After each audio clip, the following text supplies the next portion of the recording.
Peri peri চিকেনের জন্য প্রথমে আমি চাটনি বানিয়ে নেব। ধনে পাতা নিয়েছি, এই যে পুদিনা পাতা বেছে ভালো করে ধুয়ে নিয়েছি, আর এই যে টমেটো, দুটো টমেটো নিয়েছি, এই 6 থেকে 7 কোয়া রসুন, 5টা কাঁচা লঙ্কা, একটু লেবু নিয়েছি। এই দিয়ে আমি এবার চাটনিটা বানিয়ে নেব।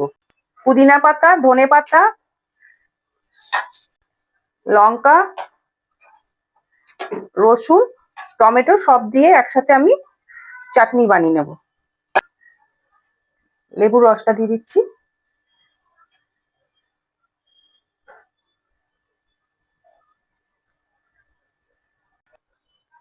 এই কালো লবণ দিচ্ছি, বিট নুন, বিট নুনের টেস্টটা খুব ভালো আসে।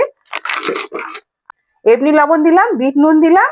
এবার খুব ভালো করে আমি এটাকে বেটে নেব। চাটনি আমার বাটা হয়ে গেছে, এবার আমি ঢেলে নেব।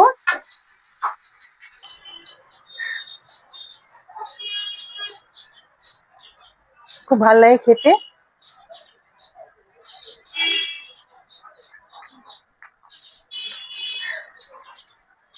দারুণ লাগছে খেতে।